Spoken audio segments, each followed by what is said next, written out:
Sirih beripat, sirih pinang, sirih dari Pulau Mutiara. Salam sejahtera, salam sayang. Awal bismillah, pembuka bicara. Saya Ahmad Aidil Hadri, graduan Akademi Pengajian Melayu Universiti Malaya. Hari ini saya suka untuk berkongsi berkenaan dengan pengalaman saya sepanjang 3 tahun di Akademi Pengajian Melayu. Di Akademi Pengajian Melayu terdapat 5 jabatan, iaitu Jabatan Bahasa Melayu Profesional, Jabatan Linguistik Melayu, Jabatan Kesusasteraan Melayu, Jabatan Kesenian Melayu dan Jabatan Sosio Budaya Melayu. Hari ini saya ingin berkongsi berkenaan dengan subjek-subjek yang ditawarkan kepada pelajar-pelajar Jabatan Bahasa Melayu. Antara subjek menarik yang ditawarkan kepada para pelajar ialah subjek penterjemahan bahasa Melayu atau dalam erti kata lain, Translation in Malay.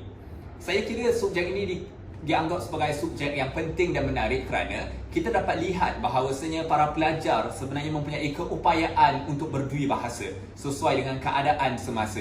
Dengan subjek ini, ia memberikan peluang dan juga pendedahan kepada para pelajar untuk melihat konsep-konsep penterjemahan. Selain itu juga, terdapat subjek bahasa Melayu multimedia yang ditawarkan kepada para pelajar. Para pelajar didedahkan dengan cara-cara dari segi aspek bahasa yang digabungkan dengan elemen-elemen multimedia. Selain dari aspek akademik, para pelajar juga diberikan peluang untuk mengasah bakat dan juga mengasah kemahiran sosial, interpersonal dan seumpamanya dengan diberikan peluang kepada mereka untuk mengendalikan program-program tertentu. Antara program yang dikendalikan oleh mahasiswa-mahasiswi Akademi Pengajian Melayu ialah bicara tokoh, multis dan seumpamanya. Ini semua merupakan satu peluang kepada para pelajar bukan sahaja untuk menumpukan dari aspek akademik, bahkan para pelajar juga mengambil peluang ini untuk mengasah bakat kepimpinan dan juga pengorganisasian dari sudut persiapan untuk dunia pekerjaan. Baiklah, secara tuntasnya saya ingin mengatakan bahawa Akademi Pengajian Melayu tempat yang terbaik untuk kita menuntut ilmu bahasa Melayu khususnya. Sekian, ini sahaja daripada saya. Ingat, tempat jatuh lagi dikenang, apatah lagi tempat menuntut ilmu. Sekian, terima kasih. Assalamualaikum warahmatullahi wabarakatuh dan salam sejahtera. Nama saya Muhammad Daniel Mufrisha, merupakan seorang graduan daripada kursus pengajian Bahasa Melayu Profesional dari Akademi Pengajian Melayu Universiti Malaya. So, pertama sekali apa yang saya ingin kongsikan adalah pengalaman semasa zaman belajar saya lah. So, pertama sekali berkenaan dengan mendapat kenalan baru. So, kenalan baru yang saya dapat semasa zaman belajar bukan sahaja daripada dalam negara, malah ada juga daripada luar negara, sepertinya negara jiran kita, Singapura, ada Korea, ada juga Jepun, ada juga daripada China. Sebab kerana setengah kursus atau setengah subjek yang ada dalam program Bahasa Melayu Profesional ni mempunyai subjek yang di mana kamu ingin berinteraksi dengan mereka. So, apa yang kamu boleh dapat daripada interaksi tersebut adalah contoh seperti belajar mengenai budaya mereka, bahasa mereka dan berbagai lagi lah. So, bila bercakap tentang kursus Bahasa Melayu Profesional ni, boleh sering dikaitkan dengan tanggapan orang awam tentang kenapa kamu belajar Bahasa Melayu di peringkat pengajian tinggi, sedangkan kamu sudah belajar Bahasa Melayu ini di peringkat sekolah rendah lagi.